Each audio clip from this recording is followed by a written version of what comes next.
Então, voltamos. Eu tenho por hábito começar sempre mostrando um pouquinho da minha experiência, da minha formação, que não é diferente, acredito, de nenhum dos colegas aí, que são engenheiros, técnicos. A formação é sempre voltada na área de segurança. Médicos, enfermeiros. Desculpa, doutor. Não esquece. Mas os médicos. Então, vamos lá.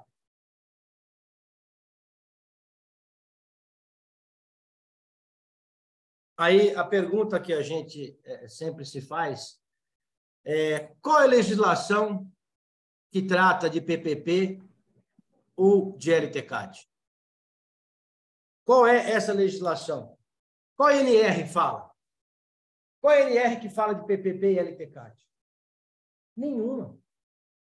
Nenhuma NR fala de PPP e LTCAT, porque eles não são documentos trabalhistas. Se eles não são documentos trabalhistas, o referencial de avaliação, a conclusão, tudo isso muda. Tudo isso muda. O PPP e o LTCAT, hoje, eles constam no decreto 3048, que é o último decreto válido, mas ele teve diversas alterações de 99 para cá, mas está lá. Está no decreto 2172, de 97 também. Então, são todos decretos previdenciários. E as pessoas, a gente tem essa mania de confundir, né? As legislações são diferentes. As legislações não se conversam a maior parte do tempo. Elas não se conversam. Então, nós temos lá que o PPP é válido a partir de 1º de janeiro de 2004. Ok? Então, a partir de janeiro de 2004, o único documento aceito pela Previdência Social para que o colaborador, o segurado, possa dar entrada na aposentadoria é o PPP. E antes? Antes a gente tem um monte. Nós temos DSS 8030, DIRBEM 8030, SB 40, IN 55, não sei das quantas, lá na década de 70. Então, eu tenho todos esses documentos. Ótimo. Eles são válidos até 31/12/2003, desde que emitidos com data retroativa. A partir de 1 de janeiro de 2004, é só o PPP. Só o PPP deve ser emitido. Ok? Então, outra situação. O PPP, ele é um documento do histórico laboral do trabalhador. Então, ele é um histórico laboral. Ele reúne as informações de exposição aos riscos que o trabalhador teve durante a sua atividade naquela empresa. Para isso, a empresa tem que ter um histórico também de documentação. Senão, ela não consegue preencher o PPP. Né? Então, o que a gente deve observar é isso. É que o PPP ele é um retrato da documentação que a empresa tem. Ele é uma foto. Você tem que tirar as informações da documentação da empresa para preencher o PPP. Não é o que eu acho, não é o que eu fiz no último ano, nos últimos 2 anos. Não. Ele é um histórico. Ele é um retrato. Então, informação que vai no PPP é aquela que eu tenho para prestar. Ah, mas você esqueceu de colocar tal coisa. Olha, eu não tenho essa informação na minha documentação, então eu não posso pôr no PPP. Dá uma mudadinha para mim? Dá para você mudar para mim? Não, não dá, não posso. Então, vamos lá. O decreto 3048 de 99 fala que a relação dos agentes químicos, físicos, biológicos e da associação desses agentes, coisa que ninguém faz, porque se você tem uma determinada atividade na empresa, que você tem exposição a diversos agentes químicos, você tem que somar todos eles e verificar se ultrapassa ou não o limite de tolerância, que a legislação nos prevê isso. Eu posso somar diversos agentes químicos. Então, essa é a associação. Mas ninguém faz. Ah, só esse e acabou. Não. Considerados para fins de concessão de aposentadoria é aquela que consta no anexo 4 desse decreto. Beleza. Essa alteração foi dada pelo decreto 10.410 de 2020. Só que ela já vem antes. Tá? Esse artigo 68, ele sempre teve isso. Olha, relação de agente físico, químico, biológico. Relação de agente físico, químico, biológico. Ótimo. A comprovação da efetiva exposição, lá no parágrafo 3º do mesmo artigo, fala que será feita por meio de documento físico ou eletrônico, hoje, né? emitido pela empresa ou por seu preposto, com base em quê? Laudo técnico das condições ambientais do trabalho. Expedido por médico do trabalho, engenheiro de segurança do trabalho. Ponto. Ah, não, mas eu tenho outro documento. Meu amigo, não serve. Ah, mas a legislação diz que serve. Ela tem regras para dizer que serve ou não. Não é qualquer documento que você pode pegar para preencher o PPP. Nós vamos chegar lá. Então, vai lá. No artigo 8º do mesmo decreto, a empresa deverá elaborar e manter o PPP ou documento eletrônico que venha substituí-lo, no qual deverão ser contempladas as atividades desenvolvidas no período laboral, garantindo ao trabalhador as informações sobre nelas, sujeição às sanções, né? O que vai estar contido, e se você não fizer isso, você pode responder. Então, o PPP ele tem que estar à disposição do trabalhador, independente de ele ter ou não direito à aposentadoria, dele ser administrativo, dele ser operacional, não interessa. Ele tem direito ao PPP dele. Se isso vai dar direito ou não vai dar direito, isso não é função da empresa julgar, não é função da empresa achar. A empresa não tem que achar ou deixar de achar nada. Se eu trabalho na contabilidade, eu quero meu PPP, eu vou pedir meu PPP e você é obrigado a me dar meu PPP. Pronto, não me interessa o que você acha. O que interessa é o que a legislação preconiza. Então, ele tem direito ao PPP. Para fins do disposto no parágrafo 8º, considera-se PPP o documento que contenha lá o histórico do trabalhador, conforme o modelo do INSS. O trabalhador, o seu preposto, vai ter acesso a essas informações prestadas pela empresa sobre o seu PPP e poderá, inclusive, solicitar e retificar a informação que esteja em desacordo com o documento. Aí é uma grande situação. Tem muita empresa que fornece o PPP para o trabalhador. Aí esse PPP não é um PPP favorável para ele conseguir aposentadoria especial. Aí o advogado liga na empresa, todo cheio de razão, porque tem que alterar, porque está errado. Doutor, não está errado. Eu costumo dizer para os advogados que ligam lá para mim das empresas que eu atendo, o documento está errado. Eu falo, doutor, o senhor avaliou alguma coisa? O senhor trabalhou na empresa? O senhor avaliou? O senhor é engenheiro? O senhor é técnico? Alguma coisa assim? Não, então o senhor não pode falar se está errado ou está certo. Simples assim. Eu estou te dando o PPP, está aí. Mas está errado. Não está errado. É o que eu tenho para provar, é isso aí. Eu quero que altera. Não, o senhor não quer nada. Desculpa, mano, o senhor não quer nada. Como é que o senhor sabe se está errado ou não? O senhor não fez avaliação nenhuma. Então, não se altera documento. Se você colocou no PPP aquilo que você realmente tem de informação, você não altera. Mas o advogado falou que o item tal está errado. No meu documento de LTCAT está igual está aqui. Então, eu não vou alterar. Vai ficar errado. É o seu LTCAT que está errado, não é o PPP. Porque você não pode consertar um PPP para atender a legislação atual, sendo que o seu documento antigo não está atendendo. Isso é falsa informação. Você está alterando o PPP para acertar o PPP, sendo que você não tem como comprovar aquilo. Por exemplo, técnica utilizada. Hoje o INSS pede que a técnica utilizada seja a NHO 01 da Fundacentro, no item 15, lá, 15.4, se não me engano. Tudo bem, mas olha, o meu LTCAT não foi feito com NHO, o meu LTCAT foi feito com NR15. Mas o INSS não vai aceitar, doutor, eu não posso fazer nada, eu não posso colocar uma informação que eu não tenho. Porque eu vou processar. Tá, você não vai processar a empresa, você vai processar o INSS, que é ele que não vai aceitar o PPP, não sou eu. Porque se você coloca que você utilizou NHO, e você não tem como comprovar isso através do LTCAT, é falsa informação, é falsidade de documento público. Não se faz isso.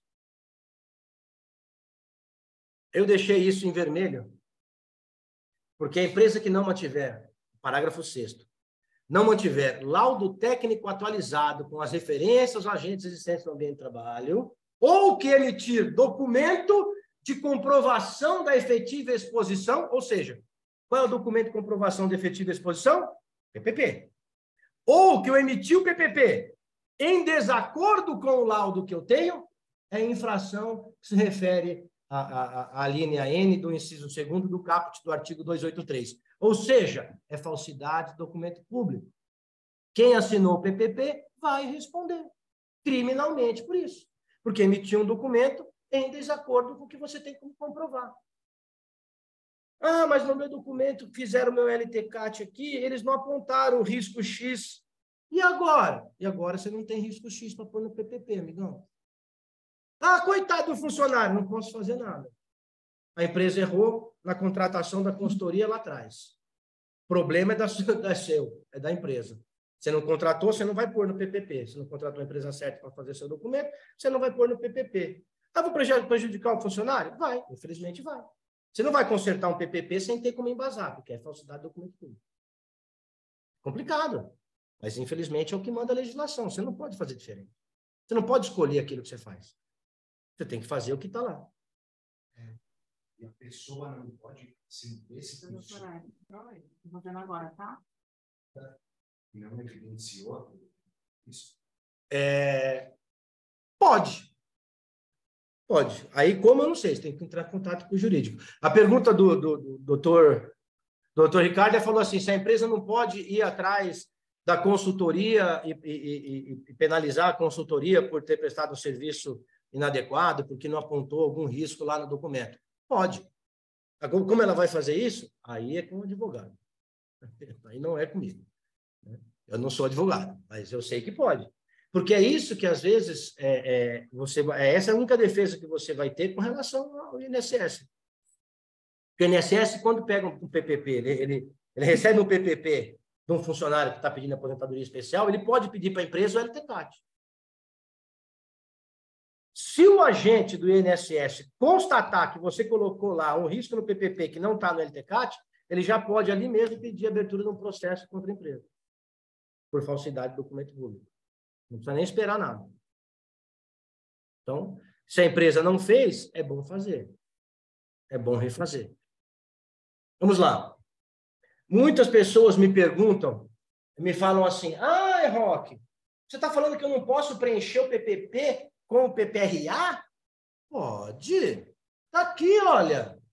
O artigo 277 fala que para completar ou substituir o LTCAT, quando for o caso, serão aceitos, desde que informem os elementos básicos relacionados no artigo 276, os seguintes documentos. Só que esse trecho dos elementos básicos, ninguém foi ler, né? Ninguém leu quais são esses elementos. O cara só sabe que, eu posso usar. Olha, lá atrás eu não tinha PPR, eu não tinha LTCAT, eu só tenho PPRA, então eu vou pegar todos os meus PPRA e vou preencher o PPP, porque a legislação diz que pode. Que legislação diz que pode? Qual é a legislação que diz que pode? É o artigo lá. Qual é o artigo? Então, eu estou mostrando para vocês. O artigo é 277. Porque o que eu ouço muito é assim, eu ouvi dizer, eu ouvi falar. O papagaio também, ele ouve você falar e repete. Então, você está me dando informação de papagaio. Eu não quero informação de papagaio, eu quero informação correta. Então, a informação correta é essa. Você pode usar? Vamos lá. Você pode usar laudo técnico pericial da Justiça do Trabalho, você pode usar laudo emitido pela Fundacentro, você pode usar laudo emitido pelo Ministério do Trabalho ou pela própria Previdência, laudos individuais, ou seja, alguns laudos que o empregado pode mandar fazer lá na sua empresa, ele pode mandar fazer isso, desde que a empresa deixe. Demonstrações ambientais, você pode usar o PPRA, você pode usar o PGR da NR22, você pode usar o PCMAT, o PCMSO e o PGR-TR. Você pode usar tudo isso para preencher PPP, não pode? Posso. Tá. Como é que você vai usar o PCMSO se o PCMSO não tem a avaliação quantitativa? Então, já começa errado por aí. Esse você não pode usar. Boa. Então eu posso usar todos? Pode. Pode usar todos. Só que você não leu lá em cima, né? Está grifado lá, está em negrito. Desde que informe os elementos básicos relacionados no artigo 276. Então, a gente vai lá para o artigo 276. O que fala o artigo 276? Quando a apresentação do LTCAT, serão observados os seguintes elementos informativos. Se ele é individual ou coletivo, identificação da empresa, identificação do setor, descrição da atividade, até aí está fácil. Identificação do agente arrolado na legislação previdenciária. Mas o meu PPRA não é legislação previdenciária, então o seu PPRA está errado, já não pode mais. Você já não consegue usar o seu PPRA para preencher o PPP mais. Você já não cumpriu um item. Outro, localização das fontes, via de periodicidade, metodologia e procedimento de avaliação. de acordo com o LTCAT. Metodologia é outra. Descrição das medidas de controle, conclusão e o principal, assinatura e identificação do médico do trabalho ou engenheiro de segurança do trabalho. Então, o seu LTCAT, só engenheiro médico pode assinar. Beleza. Ah, Roque, eu tenho um PPRA de 2001, 1999, mas a assinatura é do técnico. Posso usar? Não, não pode usar. Ah, mas o técnico pode assinar PPRA? Pode, eu entendo que o técnico pode assinar PPRA, concordo plenamente. Só que para a Previdência Social, o seu PPRA não pode ser usado para preencher PPP. Simples assim. Para a Previdência Social, infelizmente, os laudos que têm validade são assinados por médico ou por engenheiro. Ah, então eu preenchi PPP errado minha vida inteira? Preencheu, você fez errado. Que você ouviu falar. Você não foi ler a fonte. Sim. Acreditou na informação de papagaio. Né? Uma pessoa que ouviu falar, fala que pode usar os PPRA, eu posso usar o PGR, eu posso usar o que eu quiser? Pode. Só que tem que cumprir o que está aqui no 276. Os seus laudos cumprem o que está aqui no 276? O PCMSO já não pode, porque não cumpre o que está aqui. Você só vai falar do risco e do exame que precisa frente àquele risco. Você não tem avaliação quantitativa. Então, o PCMSO você não pode usar. PPRA eu posso usar? Pode, se tiver assinatura do engenheiro ou do médico e tiver rolado o risco na legislação previdenciária. Pode. E os outros? Posso usar o PCMAT? Pode. Os agentes que se avaliou no PCMAT estão na legislação previdenciária? Não. Então você não pode. Então você não pode usar nada. Você tem que usar o que está aqui. Isso é o que tem que ser usado. Se você tiver um PPP, um PPRA, PGR, que cumpra os requisitos do 276, você pode usar para preencher o PPP. Não cumpre? Não pode usar. Ok, o que eu faço? Eu vou pôr o que aqui? NA. Não avaliado. Simples assim. Mas eu, o funcionário, o advogado vai brigar comigo. Ciência.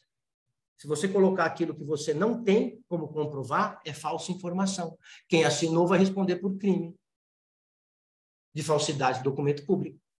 Simples assim. E eu pego muito isso em perícia. Nas perícias previdenciárias que eu faço para efeito de aposentadoria especial, eu peço a documentação das empresas e está tudo errado. Aí eu pergunto, quem preencheu? Foi a consultoria. Foi fulano. Falo, você leu alguma coisa? Eu li lá atrás no PPP, está escrito o que é que vai lá. Está escrito o quê?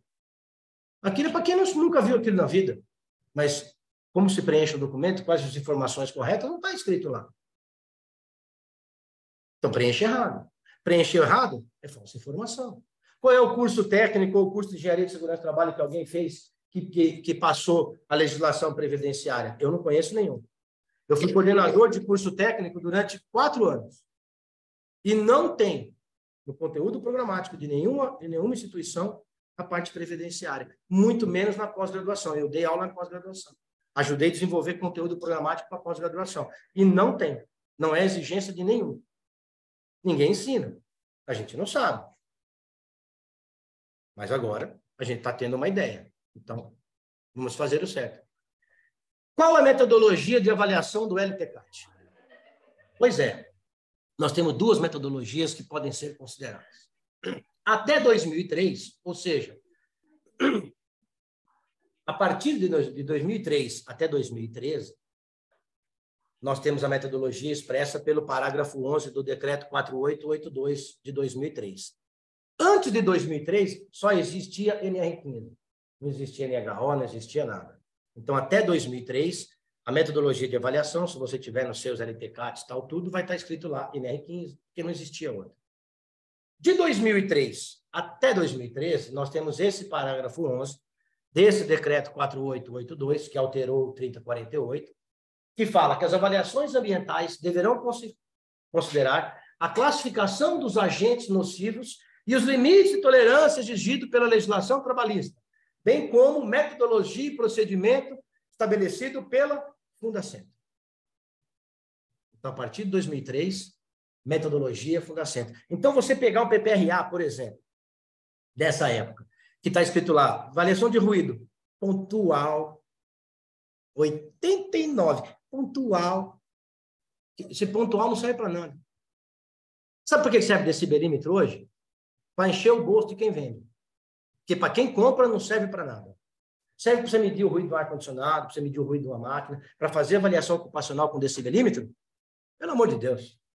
É ridículo. Isso não existe. Você pode fazer o seu PGR com decibelímetro, mas não faz LTCAT não, que você vai tomar pancada. Está errado. Está errado. Primeiro, porque se você fizer isso, vai ter que fazer a dose calculada na mão, depois usar a fórmula do NEM para achar o NEM. Quer dizer, vai te dar mais trabalho que comprar um dosímetro. Então, até 2013, você tinha lá, ó, limite, tolerância, legislação trabalhista. Isso causava alguma confusão com relação a ruído, Q3, Q5, o que eu faço? Pois bem, em 2013, esse decreto sofreu uma outra alteração. Ok? E aí, ele alterou de novo. O parágrafo 11 deixou de existir e entrou o 12. E o 12 só fala assim, ó, nas avaliações ambientais deverão ser considerados, além do disposto do anexo 4, ou seja, além do que está no anexo 4 do decreto 3048, que ninguém sabe o que é, parece cabeça de bacalhau, eu pergunto se o pessoal leu, ninguém, não, eu não li. Então, como é que você faz LTCAT sem ler esse anexo? Além do que está lá, apenas a metodologia e procedimento da Fundacentro. Percebam que o limite de tolerância do Ministério do Trabalho saiu. Se saiu o limite de tolerância do Ministério do Trabalho, de 2013 para cá, é só metodologia e procedimento Fundacentro. Ponto. Ah, mas e o Q5? Q5 é legislação trabalhista. Ponto. Não entra mais na brincadeira. Agora é só Fundacentro. Ah, mas eles não podem. Pode, é outra legislação. Uma coisa é legislação trabalhista, outra coisa é legislação previdenciária. Você vai ser autuado pela legislação previdenciária. Você não fez como está solicitando no decreto. Ah, Roque, mas a instrução normativa 128 de 2022, lá no artigo, acho que é 177, se eu não me engano, ou 277, está falando que o limite de tolerância é do Ministério do Trabalho. Sim. Aí nós passamos para a hierarquia das leis. Instrução normativa, quem assinou? Presidente do INSS. Decreto, quem assinou? Presidente da República. Decreto tem força de lei, instrução normativa não. Então, o que o presidente do INSS está falando com relação ao limite de tolerância, eu não vou acatar. Eu vou acatar a lei maior. Porque se eu for autuado pela Receita Federal, eu vou ser autuado pelo decreto. Não vou ser autuado pela instrução normativa. Então, eu vou respeitar o que está no decreto e vou seguir o que está no decreto. Paciência, instrução normativa. Eu não vou discutir a hierarquia das leis. Vamos lá. Outra coisa que tem muita confusão. Código GFIP no PPP, né? No LTCAT. Aí eu escuto assim de vários profissionais. Ah, Roque, isso aí é coisa de contabilidade com RH. Aí eu viro para o cara e falo assim, contabilidade e RH fizeram avaliação química ou avaliação no ambiente de trabalho? Não. Eles que fazem? Não. Não é eles que fazem. Portanto, quem tem que definir, quem tem que passar o código correto para a empresa, se vai ou não recolher, é o LTCAT, é o profissional da área de segurança do trabalho. É ele que vai avaliar se aquele agente ambiental está rolado na legislação previdenciária. Outra, se o EPI para aquele agente é eficaz ou não, porque ele muda, o ruído é sabido que não tem, e para agentes químicos a gente vai ver que para alguns deles o EPI é bom, é eficaz, para outros não. Então, se não for, cabe o recolhimento do GFIP, e dependendo do agente, esse GFIP pode ter o código 1, 2, 3 ou 4, ou em branco. Tem gente que põe 0, 0 não existe. 0 não existe. Existe em branco, 1, 2, 3 ou 4. Tá, esse meu agente está em qual desses códigos? Ah, esse agente está lá no código 4. Beleza, então, meu código de GFIP é código 4. Se a empresa vai recolher, se a empresa não vai recolher, não é minha responsabilidade. Não sou eu que assino o cheque. Eu apenas informo a empresa, olha, fiz o LTCAT, você tem esse agente aqui que você não conseguiu controlar, o funcionário está exposto e, conforme a legislação previdenciária, ele tem direito à aposentadoria especial. A partir do momento que ele tem direito à aposentadoria especial, a empresa é obrigada a subsidiar essa aposentadoria através do código GFIP, através do recolhimento do GFIP. Então, daqui. É você que define, não é o contador. O contador não fez curso de segurança do trabalho. Se o contador fizesse, você pede sua demissão e passa o seu cargo de engenheiro técnico para o contador, pô. Ué, seu contador sabe mais que você? Então, você pede demissão, vai estudar de novo. Se o contador sabe mais isso do que você, está errado. Ele não sabe que agente é o quê. Ele não avaliou. Ah, o RH também não avaliou. Quem avaliou é você. Você é o profissional capacitado e habilitado para falar, olha, o GFIP é esse. Está aqui no meu LTCAT. Então, essa é a conclusão do LTCAT. A conclusão do LTCAT é para falar se o funcionário tem direito ou não à aposentadoria especial. E qual é o recolhimento do GFIP que a empresa tem que fazer. Essa é a conclusão do LTCAT. Roque, mas não é insalubridade, periculosidade? Não. Vai ler o decreto. É só risco físico, químico e biológico. Periculosidade não entra no LTCAT. E o LTCAT não é para falar se a atividade é ou não insalubre. Porque a insalubridade da legislação trabalhista não está diretamente ligada à insalubridade da aposentadoria especial. Uma coisa é o funcionário ter direito, por exemplo, à insalubridade pela legislação trabalhista. Mas essa insalubridade na legislação trabalhista não dá direito à aposentadoria especial. Então, ele não vai se aposentar especial. A definição e os conceitos de insalubridade na legislação trabalhista e na previdenciária são diferentes. Às vezes, o funcionário não tem direito na trabalhista à insalubridade. Ele não recebe adicional de insalubridade. Mas ele vai ter direito à aposentadoria especial. Então, são conceitos diferentes. Uma coisa não está diretamente ligada à outra. De novo.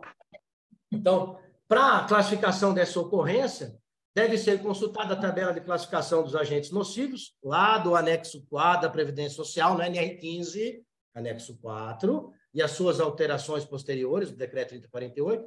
Para a comprovação de que o trabalhador está exposto a agentes nocivos, é necessário que a empresa mantenha o PPP atualizado conforme o artigo 58. Então, ela tem que informar. Ela vai ter que refazer o recolhimento, e esse recolhimento que ela fez para aquela função tem que sair lá no GFIP, do PPP. Ah, minha empresa não recolhe. Problema dela, você informou, correto? Informei, então você fez a sua parte. Eu já fiz LTCAT com algumas empresas, aí a pessoa me liga, o colega, e fala assim, Roque, é que vai ter que tirar aqui esse GFIP aqui, rapaz, e está dando que a atividade aqui é insalubre. Eu falei, não vou tirar nada, irmão, quem assinou esse documento fui eu. Eu não vou tirar. Eu não vou passar por estúpido, por incompetente, porque a sua empresa está me pagando para isso.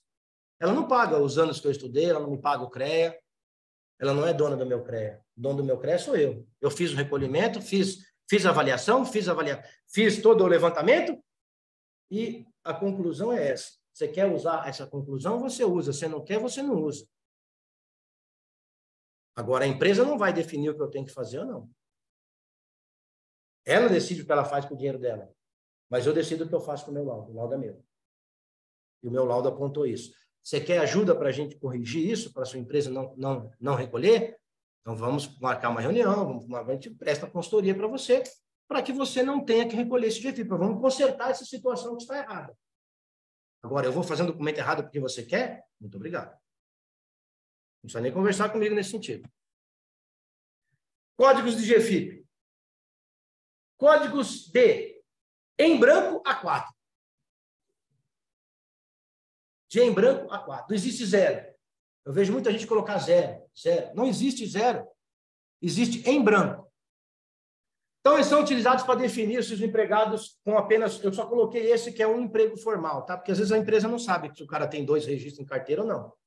Então, não adianta querer passar os outros códigos, né?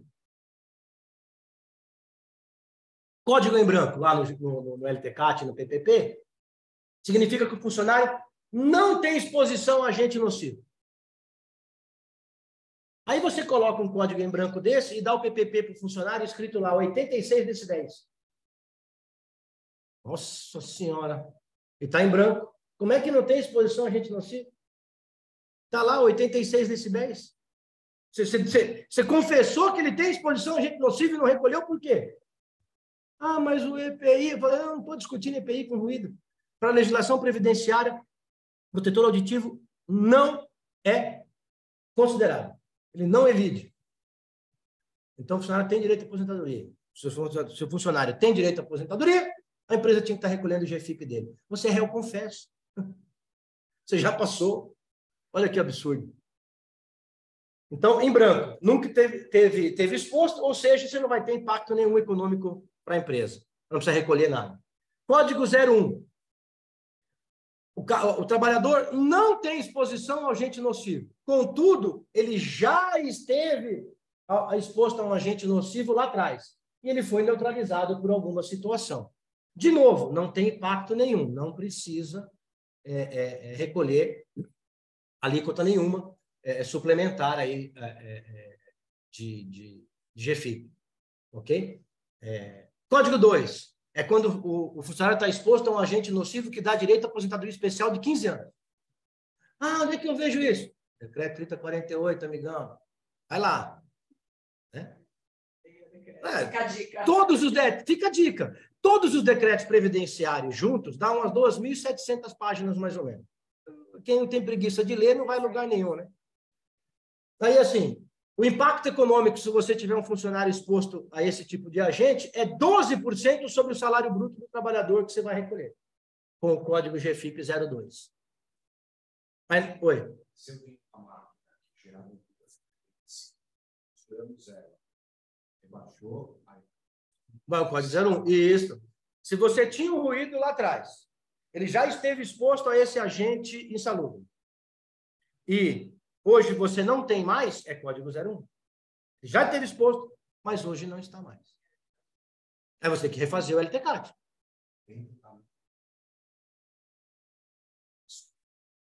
Não. É seu histórico trabalhista dentro da sua empresa. Outras empresas, não. É dentro da empresa que ele trabalha hoje.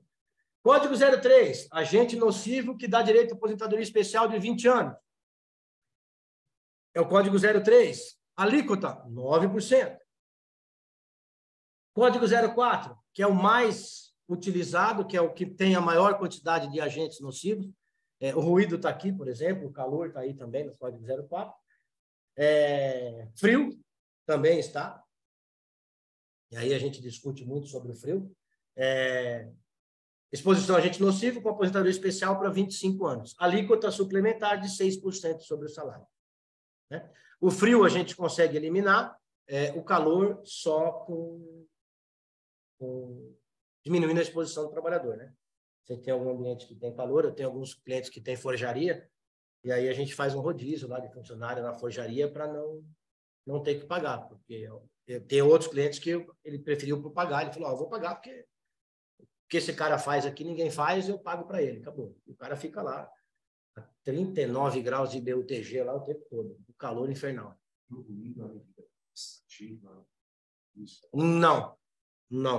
Não há medida de controles eficazes, a não ser a eliminação do risco para o ruído. Então, vamos lá. Não se deve preencher a informação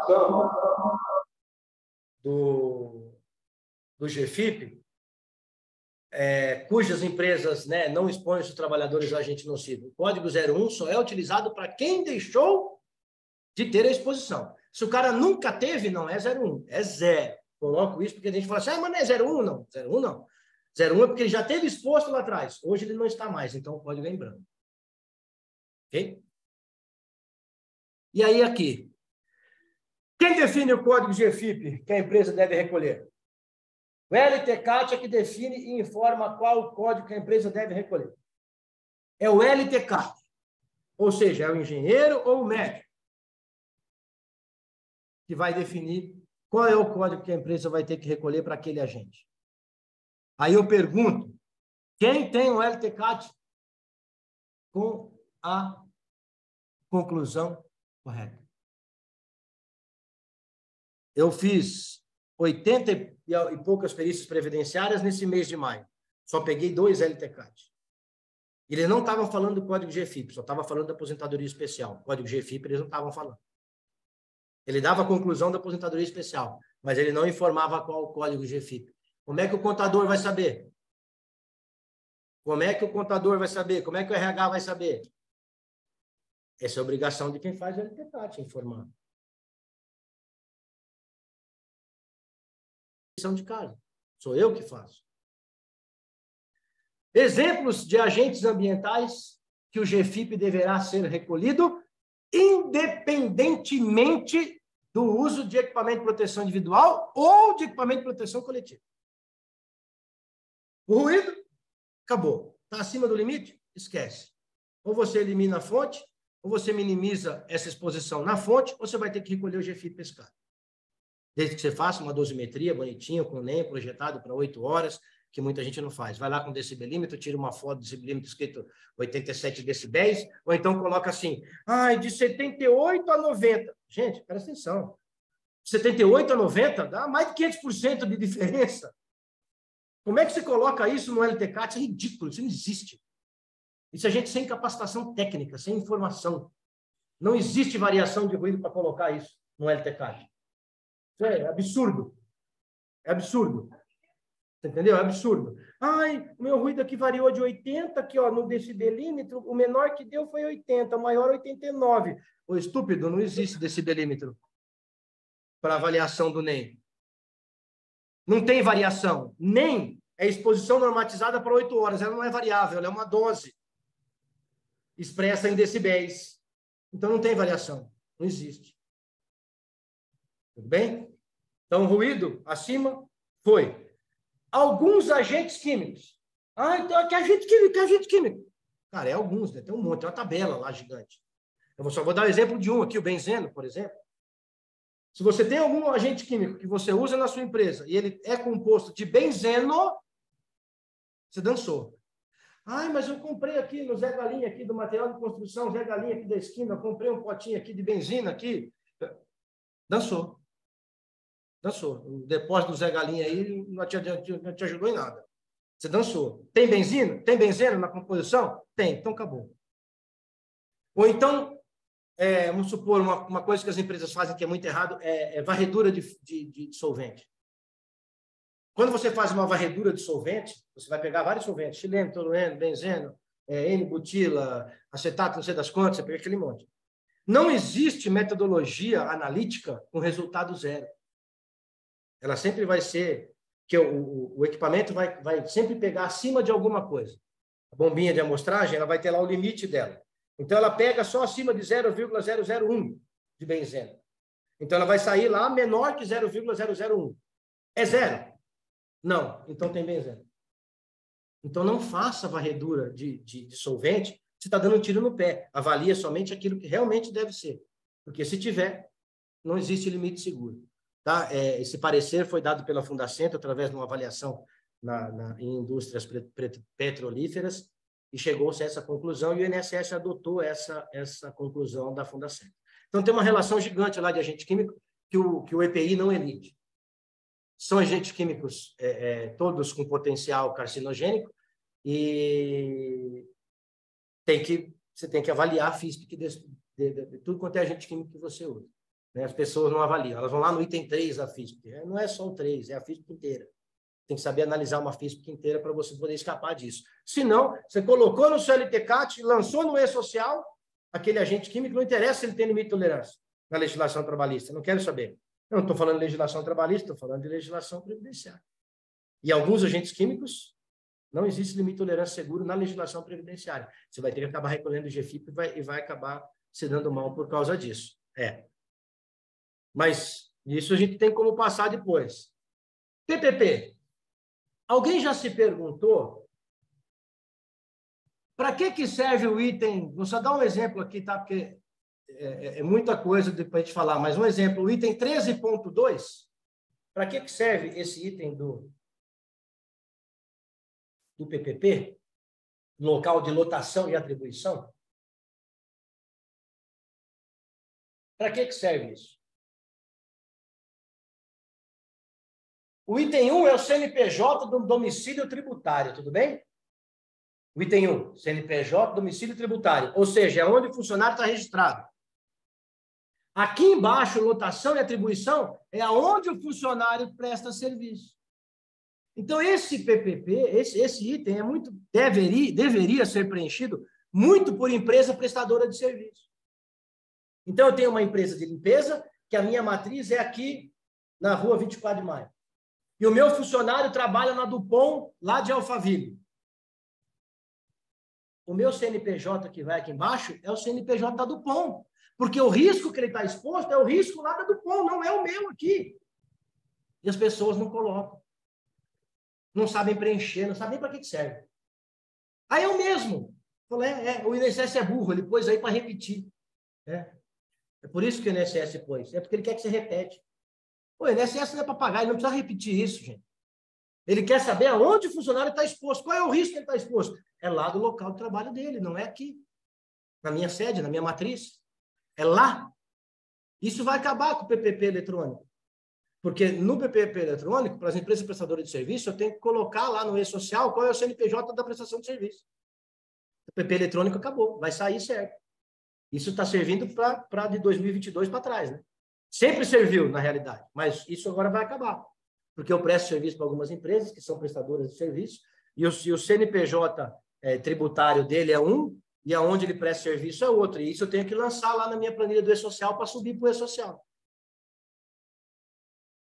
Então, isso tende a ser minimizado. Se as pessoas não fizerem corretas, vão estar informando errado o INSS. E aí é falsa informação. Por exemplo, trabalha numa empresa mexendo com uma parte de cana, né? E aí ele vai prestar um serviço na minha empresa para ficar na conectando lá. E aí a empresa declarou que lá não tem risco. Faz essa informação depois só no PPP. Para você, não. Para outra empresa. Não, para vocês, não. Para vocês, não. Eu não tenho obrigação de fazer LTCAT para terceiro. Eu tenho obrigação de fazer PGR. É outra coisa, legislação trabalhista, esquece. Uma aqui, legislação previdenciária. Não, você terceirizou ele. Tudo bem. Você vai cobrar da sua prestadora de serviço que faça avaliação no seu ambiente de trabalho. Lógico, não. Aí você responde solidariedade. Ah, mas aí é outra parte jurídica. O que você tem que exigir é que o seu trabalhador terceirizado, que as avaliações sejam feitas no ambiente onde ele executa as atividades dele, e não lá na empresa dele. Eu quero o LTCAT daqui. Pô, eu quero ele do seu terceiro. Dela, não. Do seu terceiro. Se o seu terceiro... E não colocava em cumprimento o período que eu estou tomando a obra dele. Se ele não colocar essa retenção durante este período, que vai ser variável, aí a gente se... É ele que tem que colocar.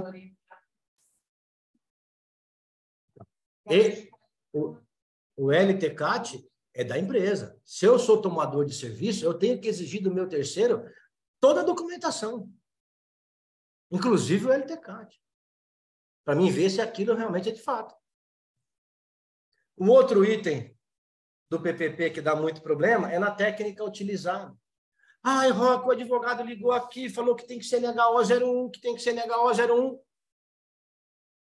Você tem documento que comprove que o seu LTCAT foi realizado, né? O seu LTCAT foi realizado com NHO 01? Não. Então você não coloca. Simples assim. Não é verdade? Se o seu LTCAT está com NR15, você vai colocar NR15. Ah, mas o advogado falou que o INSS falou que está errado. O INSS falou que está errado.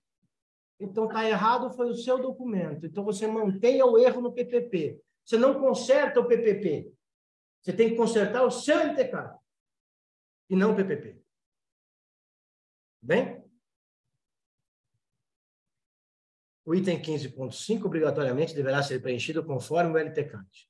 No caso da empresa não possuir LTCAT ou documento que o substitua, nos termos do artigo 277 do decreto lá da Instrução Normativa 128, do decreto lá, você não tem documento para preencher. Então, você não preenche.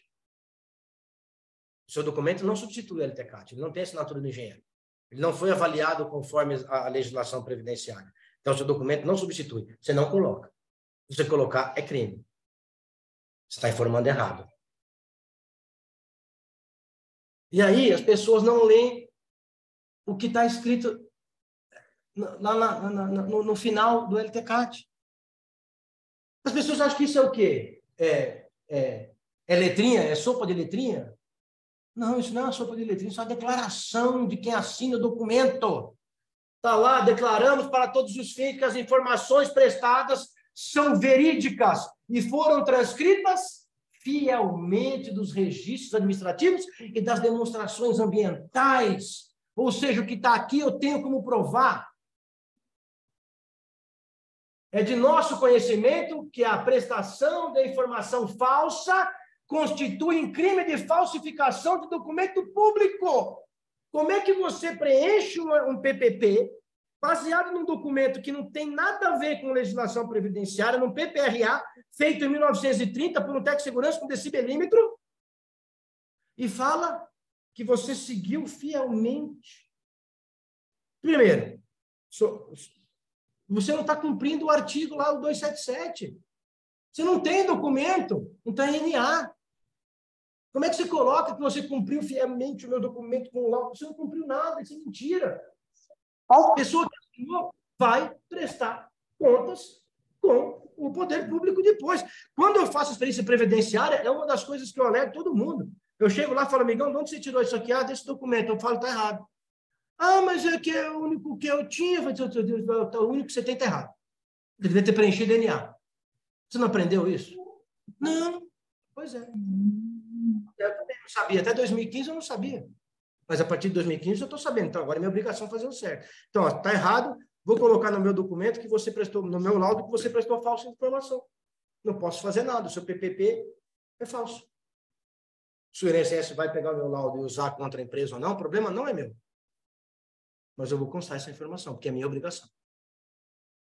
Porque para isso que eu vim. Porque você apresentou um PPP, o INSS não concordou com o PPP. Você mandou ele LTCAT, o INSS não aceitou o LTCAT ou não aceitou o PPRA. Então, eu vim aqui para conferir, porque o INSS não tem profissional capacitado para isso. Quem vem é o perito judicial previdenciário. Prazer, sou eu. Vamos dar uma sequência na situação. Acabou. Isso que eu estou mostrando para vocês é um décimo do que tem de informação na parte previdenciária. Na parte previdenciária. É um décimo. Aí, o pessoal, porra, mas tem mais? Tem mais. Tem muito, mano. Né? E aí eu brinco, né? Eu tenho um curso para isso. Se vocês digitarem lá no Google, curso de aposentadoria especial, não aparece nenhum, só aparece o meu. Eu não sei como é que ninguém montou isso antes, mas eu montei. Então, eu tenho aí, desde 2019 para cá, 128 profissionais que fizeram esse curso comigo, tanto peritos trabalhistas, quanto engenheiro de segurança, técnico, advogados, previdenciários, que fizeram esse curso comigo. Nós temos lá a programação, né, que a gente fala do PPP, do LTCAT, a implicação disso no e-social, quais são as penalidades, como isso deve ser lançado, como deve ser avaliado. Falo de todos os decretos previdenciários desde 1964 até 2020, né? Incluindo as instruções normativas 128 de 2022 e a 77 de 2015. Todos os possíveis enquadramentos ou não que devem ser feitos, como que se preenche todos esses documentos, para não ter mais problema. Para não ter mais problema. Mas, eu deixo aqui o contato aí do curso, para quem quiser. Vai ter uma turma agora, dia 17 e 18, é só de final de semana. Né? Eu tenho esse pedido porque os advogados me pedem, os colegas peritos me pedem para fazer um batidão só. Falou, Roque, faz só um final de semana e mata isso para a gente se ver livre. Beleza. Não, faço ele 4 vezes ou 3 vezes ao ano, dependendo da demanda. Desde 2019 para cá, foram 128 profissionais que participaram deste curso. E, assim, a gente tem instruído bastante e tem ajudado bastante que o pessoal façam a correção necessária. Ok? Eu não sei aqui, cara, espero que vai abrir o áudio. O áudio baixo, né? Aqui está no máximo, não sei como é que a gente resolve.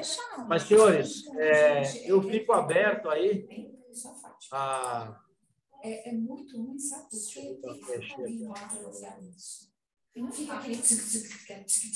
Com o áudio aberto. Mas eu abro aqui para vocês dúvidas e perguntas que vocês queiram fazer a respeito do material que foi mostrado aqui, do assunto que foi explicado aqui. Fico à disposição de vocês. Temos 43 pessoas. Alguém gostaria de fazer uma pergunta, um questionamento? Aproveitar que o perito está aqui. Eu acredito que nós temos muitas dúvidas. E é o momento de poder aproveitar que nós temos ainda 40 minutos para poder discutir o assunto. Vou disponibilizar esse material no nosso grupo, nos demais grupos, para que a gente possa entender. Agora, já veio uma pergunta aqui. No caso, o E-Social, a partir de janeiro agora, começou o PPP. Aí a pessoa está perguntando, e os anos anteriores? Que o E-Social começa a partir de janeiro, mas com a informação passada ou só com a informação presente? E aí, doutor? Então, vamos lá. Doutor Roque. O E-Social, todo mundo, né? Foi o prazo final de lançamento das informações do E-Social, agora em janeiro de 23. Então, ele só vai aparecer no PPP eletrônico a informação que você lançou. Você lançou a informação de 2022 em 2023. Ótimo. E as anteriores? As anteriores você vai ter que preencher o PPP na mão, amigo. PPP manual ainda vai ficar por 30 e tantos anos, porque enquanto tiver gente trabalhando que trabalhou antes do E-Social, você vai ter que preencher o PPP manual. E aí corre o perigo, né? Outra pergunta. Você falou que em 2005 começou, 2000 quando começou o PPP? O PPP 2003. Ele foi instituído pelo decreto 4882 lá de 2003, mas ele passou a vigorar obrigatoriamente em 1º de janeiro de 2004. Bom, o funcionário trabalhou de 92 a 93. Que documento eu vou fazer? PPP. Ah, mas o documento era outro, era o SB40. Era. Ele tem SB40 emitido lá atrás, com data retroativa? Não. Então, você vai emitir PPP. Foi um caso que eu peguei numa perícia em que o INSS estava questionando que o funcionário apresentou o SB40 para aposentadoria. Só que o engenheiro que assinou o SB40 tinha 18 anos quando ele trabalhou na empresa. Como que o cara está engenheiro formado com pós-graduação em engenharia de segurança do trabalho com 18 anos? Ou seja, o documento foi emitido posterior à época laboral. E aí se ferrou engenheiro, empresa e funcionário. Né? Esses estão sofrendo processo na esfera administrativa. Então, qualquer documento, qualquer período passado, vai ser sempre PPP. Os outros documentos perderam a validade. Bom, a outra pergunta. Então, eu tenho um documento de 1992. A empresa é obrigada a refazer ou eu posso apresentar ao INSS? O INSS é obrigado a aceitar ou não? Você vai apresentar esse documento para a empresa, no INSS. Ponto. A empresa já emitiu. Esse documento já está em seu poder? Já. Então, você vai e apresenta no INSS. O INSS vai acatar as informações que estão lá. Então, nunca o INSS vai pedir para refazer? Não. Não se refaz esse documento. Já foi emitido. Você vai fazer um PPP. Você pode até fazer um PPP referente a esse período. Mas esse documento antigo, ele continua. É ele. Quer dizer, o INSS nunca vai recusar isso ou não. É o advogado que vai sempre pressionar a empresa para atualizar o documento? Não, não precisa. Eu já emiti o documento, amigão. Foi emitido antes de 2003, ó. Ele foi emitido antes de 2004. Ele está válido. Ó. A data de assinatura dele, data de emissão, é anterior a 1º de janeiro de 2004. Então, esse documento é válido. O advogado sabe disso. Ele só tenta para ver se melhora. Mas o INSS hoje não está aposentando ninguém, né? Que dirá especial. Você não aposenta nem comum, que dirá especial. Então, ele sempre vai negar qualquer coisa. Olha aí, ó, tem uma pergunta para você. Ó. No caso do trabalhador ser admitido no ano de 87... sumiu. Vai no chat, vai no chat. Cadê aqui? Deixa eu pegar aqui o chat. Vai no chat aí. Fica 2 vezes. Aí. Aqui, vamos pegar aqui para a senhora primeiro. As perguntas aí. Tem aqui, deixa eu só voltar aqui na primeira. Pode abrir o microfone e perguntar também. No caso do trabalhador ser admitido no ano de 1987 até o momento. Na época da admissão não tinha LTCAT. Posso usar o LTCAT atual para elaborar o PPP? Pode, com ressalvas. Vamos lá. O seu ambiente de 87 é igual ao de hoje? As máquinas que você usava em 87 são as mesmas de hoje?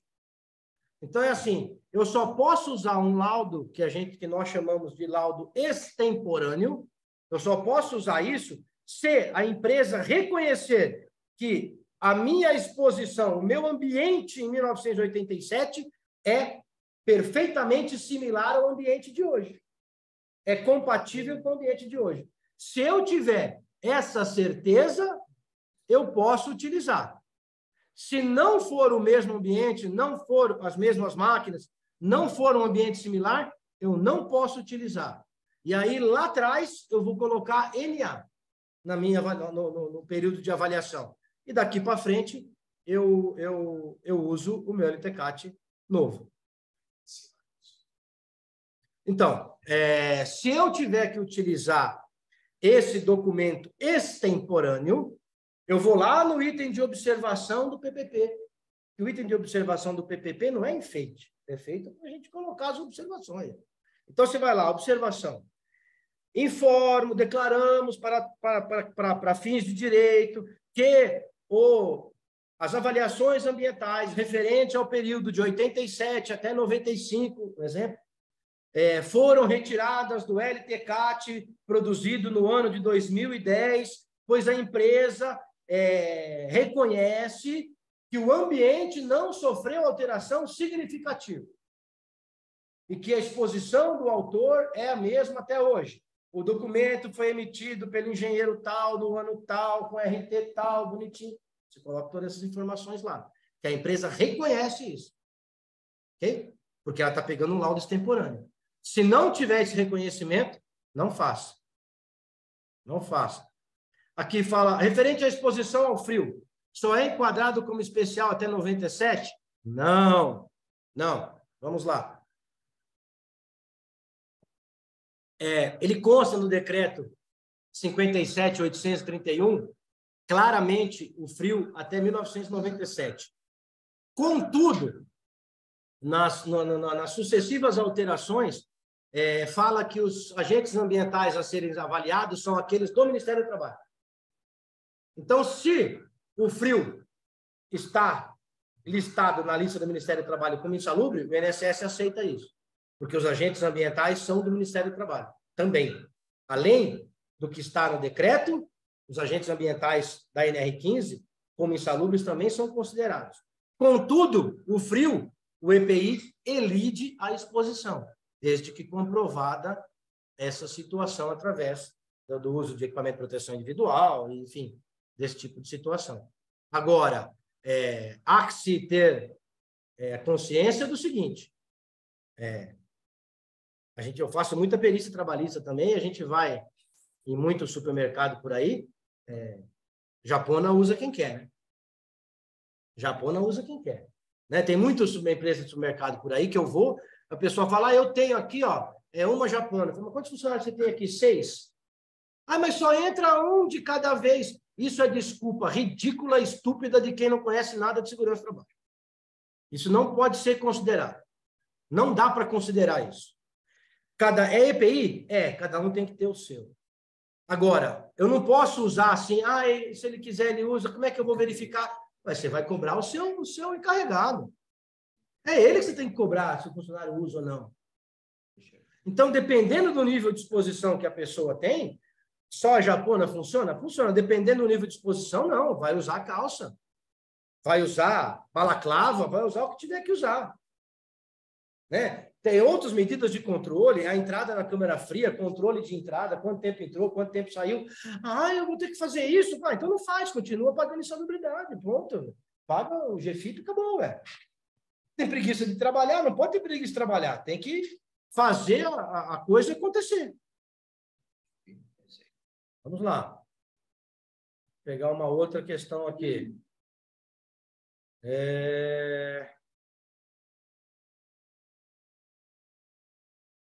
Tem uma outra aqui anterior. Na atuação como perito, quais as maiores irregularidades que você identifica? Eu já falei aqui, é irregularidade de documento que não bate com o PPP.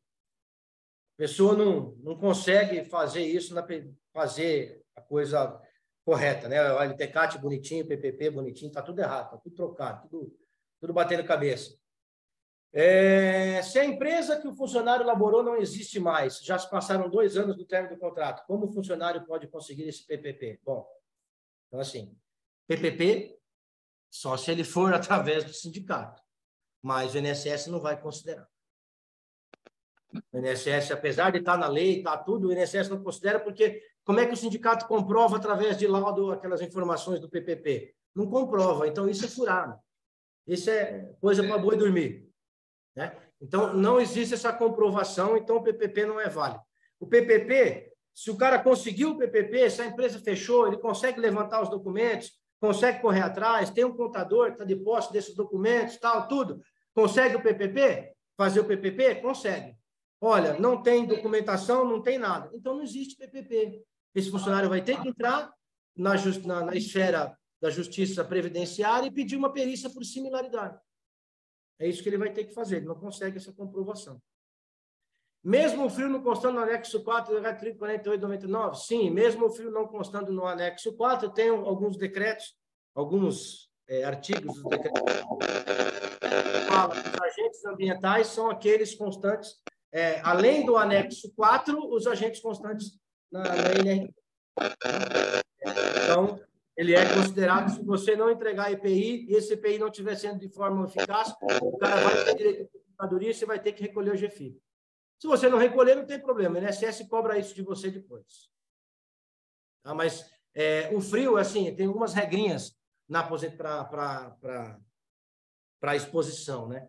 Na trabalhista, o pessoal considera a exposição ao frio a exposição intermitente. Então, o cara entra e sai da câmara fria 5, 6, 7, 8, 10, 20 vezes por dia, fica lá dentro 2 minutos. Na previdenciária, não é assim. Se o cara não trabalhar permanentemente, existem alguns conceitos na legislação previdenciária, que isso eu comento lá no curso também, que diz respeito à permanência e nocividade do agente. Isso não tem na legislação trabalhista. Na previdenciária tem. Então, a atividade precisa ser habitual e permanente, não ocasional nem intermitente. Ela precisa fazer parte da profissiografia da atividade do autor. Ela precisa, o autor ser indissociável da produção do bem ou da prestação de serviço. Então, tem algumas regras na legislação previdenciária que a pessoa tem que observar na hora que for fazer o LTCAT para poder dar essa conclusão. E as pessoas, infelizmente, não fazem essas observações, né? Alguns termos que são usados na previdenciária, como indissociabilidade da exposição, permanência, nocividade, né? Isso quer dizer que o pessoal confunde insalubridade com aposentadoria especial? Isso, exatamente. Quer dizer, o frio pode dar insalubridade, mas não pode dar aposentadoria especial. Exatamente. O frio pode ser insalubre na trabalhista, mas ele pode não dar direito à aposentadoria especial. Agora, depende do que você comprovar lá. Você pode ter um problema da trabalhista. Então, mas parte técnica de algumas questões de legislação, de periculosidade, de como ele precisa ficar. Então, mas aí, assim, teve alguns estudos, né, que nós fizemos lá no escritório, o Carlos até participou também, e nós conseguimos resolver o problema da periculosidade. Nós perdemos mais algum processo de periculosidade lá? Não perdemos mais. Agora, a questão foi assim, boa vontade, de mudar um pouquinho, olha, vamos por aqui, vamos mudar um pouquinho o procedimento, mudou, acabou. Agora, mágica ninguém vai fazer. A pessoa não quiser fazer, não faz. Ué. O dinheiro não é meu. Eu costumo dizer, o dinheiro não é meu. Eu só levo, eu levo a solução para você. Você quer a solução, eu te dou a solução. Agora, você quer pagar, você não quer? Cara, fica à vontade, né? Eu só informo. Tem mais alguma aqui? Acho que não, né, Carlos? O advogado pode pedir correção do PPP via judicial? Pode. Isso é feito na esfera trabalhista, não é feito na esfera previdenciária. E aí, assim, os peritos que vão fazer a perícia na legislação trabalhista não têm a mínima noção do que é um PPP, não têm a mínima noção do que é um LTCAT, e aí eles vão fazer enquadramento da insalubridade, que é que você coloca lá no PPP, e você vai colocar. Não tem problema nenhum. Você vai colocar, porque o juiz vai mandar você colocar. Só que você vai colocar e vai fazer o quê? Uma observação. Né? Lá não é um campo de enfeite lá para você ficar olhando, observação. É para você colocar esse tipo de informação. Então, você recebeu lá o laudo trabalhista negativo lá, que você tem que colocar aquele agente lá no PPP, você vai colocar do jeito que o perito colocou no laudo. Você coloca lá. E aí você coloca no campo de observação. As avaliações ambientais referentes ao período tal a tal foram retiradas do laudo produzido na esfera trabalhista, a mando do senhor juiz fulano de tal, laudo do perito da tal, mesmo não sendo reconhecidas pela empresa esse tipo de exposição nos seus documentos de LTK. Bom, coloca lá. Porque isso, quando eu vou fazer a perícia previdenciária, esse PPP chega até mim. E aí eu já teve vezes eu chegar na empresa e falar assim, ó, me dá o LTCAT. Eu olhei o LTCAT e falei, ué, a exposição é eventual. Ah, o laudo trabalhista está escrito que é... Olha, disse que é intermitente. Ah, então tá bom, então eu vou continuar com a intermitência. Eu usei o laudo trabalhista e não enquadrei. Porque o laudo trabalhista fala que a exposição é intermitente. E a previdenciária, a exposição tem que ser permanente. Então, ótimo. Eu concordei com o perito. E o cara não teve direito à aposentadoria especial. Simples assim. Sem problema nenhum. A outra pergunta é a seguinte. Uma atividade que é dada hoje como especial para dar aposentadoria especial. Só que eu descobri nesse momento. Como é que eu resgato a GFIP no passado? Vai ser feito o quê? De que forma? De que maneira? Eu posso tomar essa iniciativa própria ou esperar uma ação judicial? Eu espero a ação judicial, porque, aliás, se tiver ação, porque a Receita Federal só pode me cobrar o GFIP retroativo dos últimos 5 anos. Então, se eu consertei uma situação que era direito, né, era meu dever ter recolhido o GFIP lá atrás, eu não recolhi, eu conserto essa situação hoje. E cada ano que eu passo, é um ano a menos que eu tenho que pagar esse imposto. Então, eu não pago o retroativo, eu espero a ação judicial. Porque se ela vir, eu vou economizar no meu recolhimento também. Então, vamos daqui para frente tocar o certo. O que passou, passou. É que nem relacionamento. Né? É que nem ex-mulher, ex-marido. Passou, mano, esquece. Vamos daqui para frente. Arruma um novo, vamos fazer bonito. Entendeu? Tem problema ele, né? Tem problema ele. Senhores, tem mais alguma pergunta? Aproveite o momento. Nós temos meia hora para questionar, para perguntar, para tirar as dúvidas. Depois a gente vai se perder. Alguma coisa você falou aí, meu amigo? Você falou do GFIP.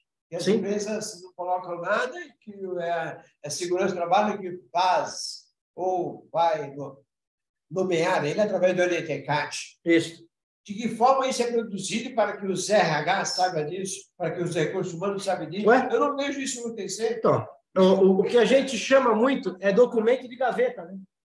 Documento de gaveta. A segurança do trabalho faz o documento, elabora um LTCAT, mostra o LTCAT lá para o gerente de RH, para o diretor de RH, e ele simplesmente guarda na gaveta, guarda no arquivozinho aqui do computador. Ah, deixa aqui, que isso aqui é aqui. Não. Não, isso está interferindo no seu financeiro, amigão. Você tem que ler, você tem que conhecer. Ah, eu não quero pagar. O problema não é meu, não paga. Eu não estou obrigando a você pagar, só estou te informando que você teria que pagar isso. Você quer pagar, você não assina o cheque. Eu não assino cheque nos meus clientes. Eu informo, amigão, você precisa recolher. Ah, eu não quero recolher. Tá bom, não é meu. Mas a minha informação eu dei. O meu trabalho eu cumpri. A minha obrigação eu fiz, eu só não assino cheque. Quer fazer, faça. Não quer? Não faça. Depois, não venha me falar que sofreu uma ação regressiva do INSS, que está cobrando o GFIP dos últimos 5 anos de todo mundo aqui da sua produção, porque você não foi avisado. É só isso que eu peço. Nesse caso, não houve o recolhimento do GFIP. A INSS pode fazer essa ação regressiva? Pode. Ele vai pedir para a Receita Federal efetuar a cobrança. O INSS em si não fiscaliza, não emite, não, ele não fiscaliza. Mas, e pelo E-Social, tem como ela saber agora? Lógico. O E-Social, o que você lançou no E-Social, você é réu confesso. Não tem nem discussão. Desde o ano passado, que algumas empresas já vêm sofrendo ação regressiva do INSS, né, pela Receita Federal. A Transpetro, a Petrobras, a industrial e comercial, que é industrial agrícola Jandelli, que é da JBS.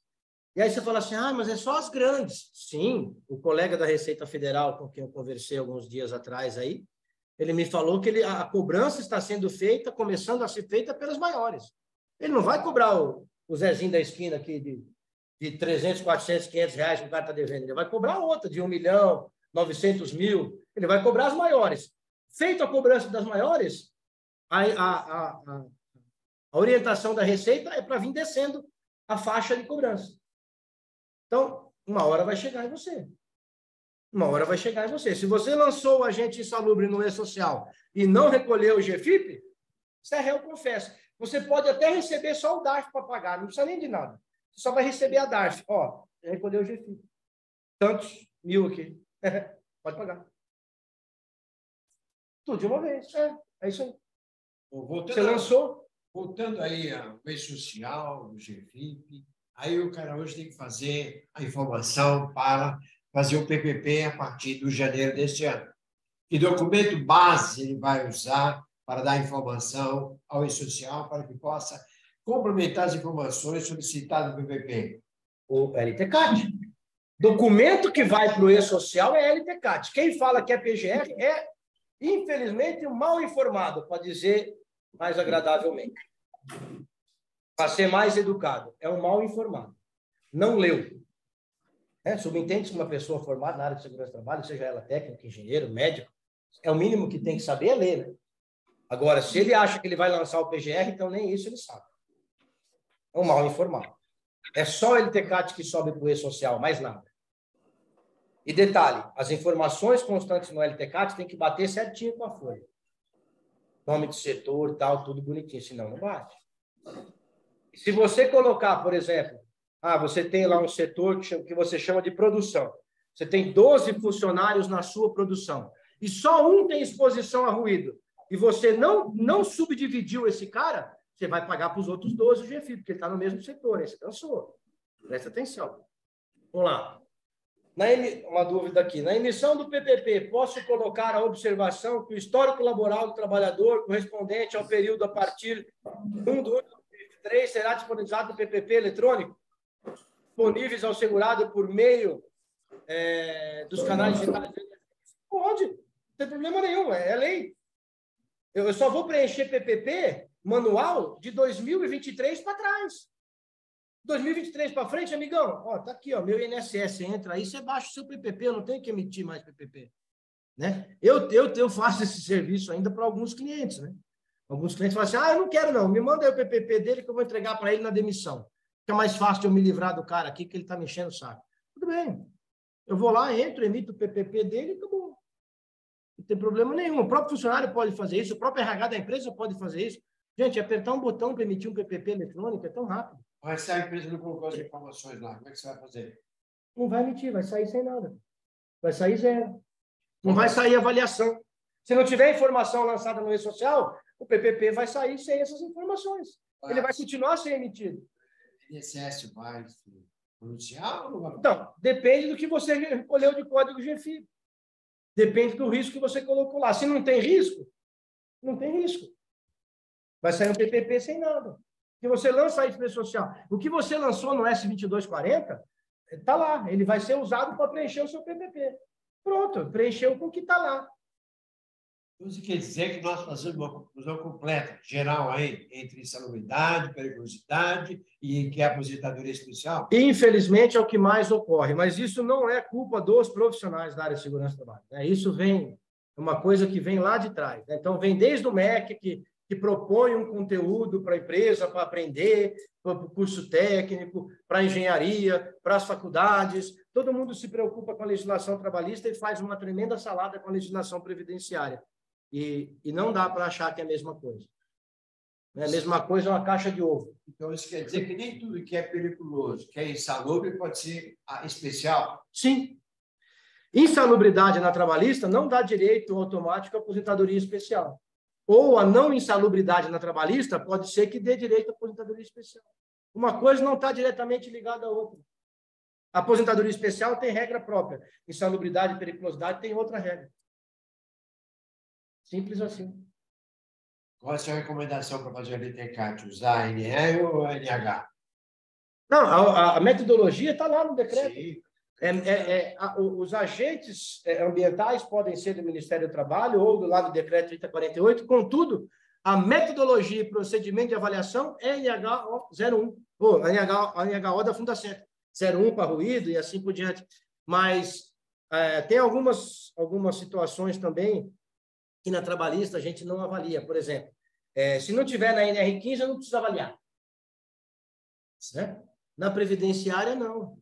Se você não tem esse agente na NR15, e esse agente ele é um agente potencialmente carcinogênico, você vai ter que avaliar conforme metodologia internacional, e essa metodologia internacional vai ter que constar no LTCAT e vai ter que constar no PPP, da técnica utilizada. Está lá no decreto, você tem que avaliar. Você tem que avaliar. Não tem metodologia na legislação trabalhista. Mas tem, por exemplo, na NIOSH, na CGH, então você vai avaliar e vai considerar aqueles limites de tolerância para dizer se a atividade é ou não insalubre. Para a aposentadoria especial. NR15, infelizmente, é só o que está na NR15. Né? O decreto previdenciário é muito mais amplo do que só a NR15.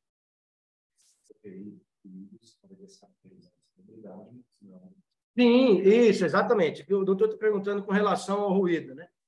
Que se ele estiver acima do limite de tolerância, se eu fornecer o EPI, ele não é insalubre. Realmente não é insalubre. Se fornecer o EPI para o ruído acima do limite de tolerância, beleza. Seu laudo de insalubridade NR15 vai falar que não é insalubre. Não precisa pagar o adicional de insalubridade.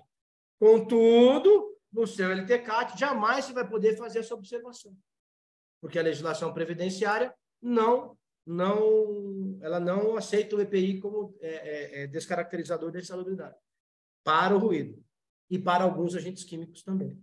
Então vai ser especial? Vai ser especial. Vai ter que recolher o GFI. A partir de 85 vai ser especial, mesmo que eu consiga Isso. o EPI reduzir 10%. Não me interessa. O NRR dele vai funcionar. Não, o NRR serve para laudo de insalubridade. Lá, LTCAT não é laudo de insalubridade. LTCAT é aposentadoria especial. O EPI para o ruído não descaracteriza, não tira o direito de funcionário de aposentadoria especial. Continua tendo aposentadoria especial, a empresa teria que estar recolhendo o GFI. Na previdenciária? Eu não. O doutor perguntou aqui se eu considero o PCA para a legislação previdenciária. De forma alguma. Já foi pacificado pelo Supremo, já está constando nos decretos e nas instruções normativas do INSS que o EPI para o ruído não serve. Então, para que eu vou considerar o PCA? Você considera para doença ocupacional, da parte trabalhista, enfim, para toda a parte trabalhista, mas para a parte previdenciária, para mim, tanto faz. Eu tenho PCA. Tudo bem, prazer, PCA. Eu sou Roque, tudo bem? Tudo bem. Tudo bem. Mas não vai adiantar para nada para aliviar. Não. Não tem como descaracterizar exposição a ruído acima do limite de tolerância para aposentadoria especial. Para insalubridade, se você tem lá, laudo de NR15, tá, insalubridade NR15, Ministério do Trabalho. Ruído acima do limite de tolerância, beleza. Protetor auditivo, legal, NRR, bonitinho. Tá, beleza.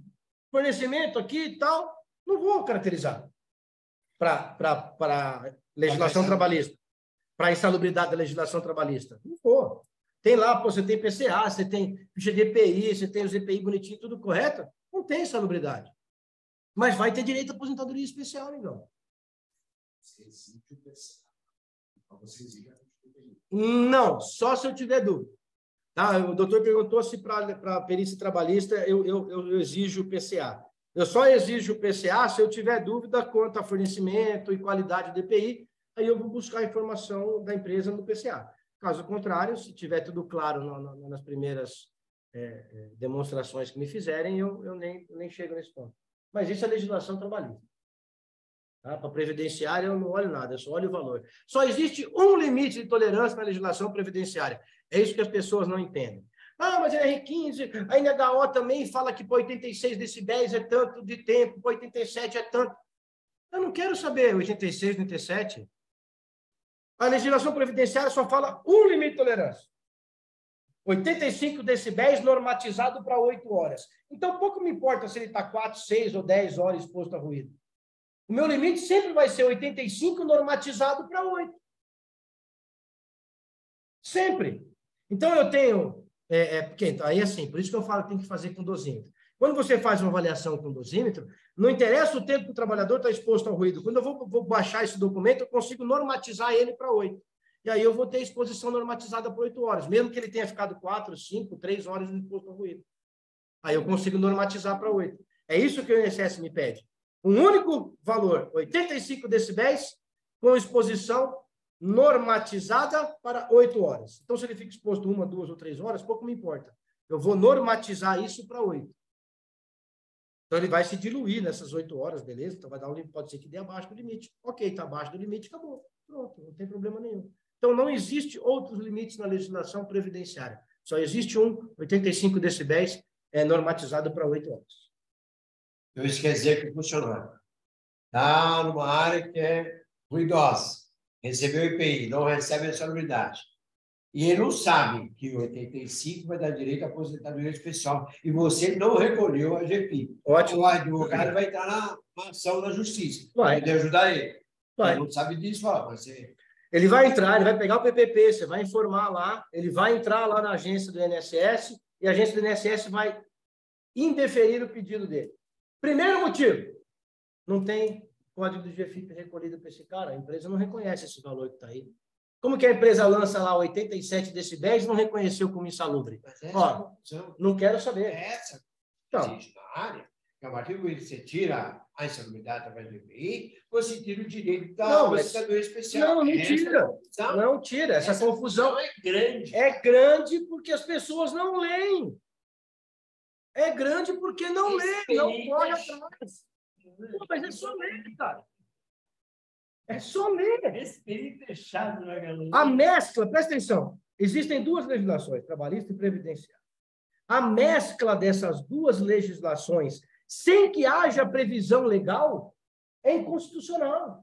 Você não pode misturar essas duas legislações, a não ser que elas prevejam isso, a não ser que elas preconizem isso. Então, está lá no decreto, olha, você tem que olhar alguma coisa lá da NR15.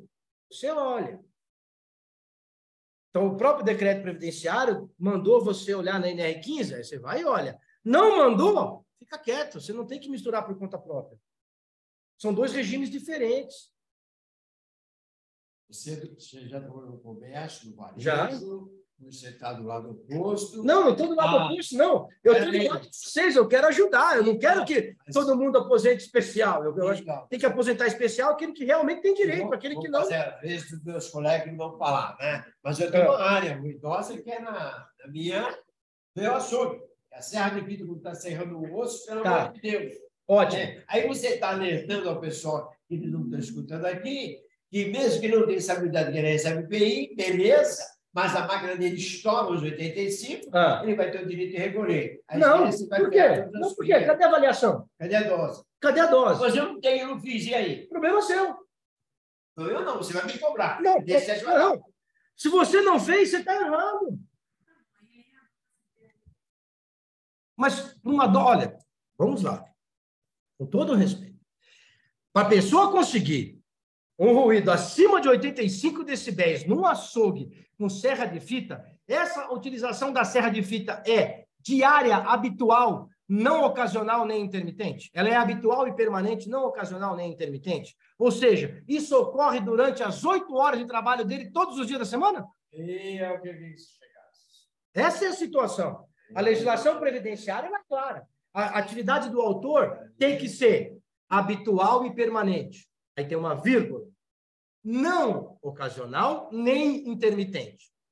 Esse é um ponto. Segundo ponto, além dessa permanência. Segundo ponto, essa exposição é indissociável da produção do bem ou do serviço? Esse é outro ponto. O conceito de indissociabilidade. Essa nocividade ao agente, ela pode ser neutralizada? Ou ela pode ser minimizada? Por que a sua serra de fita tem que ficar no seu balcão, na frente de todo mundo, para todo funcionário estar exposto? De repente, não dá para fazer uma salinha pequenininha aqui, colocar ela ali e enclausurar ela para a hora que você for usar? Alguém pode, às vezes sim. Não, tudo bem. Não pode fazer? Não, tudo bem. Não. Mas, Carlos, presta atenção. Carlos, eu trabalhei no comércio. Eu faço perícia até hoje em várias lojas. Difícil a loja que eu fui que não tem um espacinho que pode reservar. Tem sim. Algumas eu fiz aqui em Santo André, eu vi lá que não tem. Mas a exposição do cara não é direto. Ele corta um outro. Chega um cara lá, me dá um mocotó. Aí o cara vai lá e corta 4, um mocotózinho e 4 para dar para o cara. Pô, desculpa, a dose dele não vai dar 85 decibéis em 8 horas, nem aqui, nem na China. Mas eu queria que você chegasse nesse ponto, que as pessoas escutam, ouvem e entendem o que quer. Aí nós temos que buscar soluções, o plano A, plano B e plano C. Você já falou antes. Sim. Então, cuidado, porque a pessoa pode requerer, mas, na verdade, ele não faz isso durante 8 horas. Sim, eu vou te dar um erro. E vou te dar um erro muito comum. A pessoa vai, coloca o dosímetro no funcionário e vira as costas e vai embora.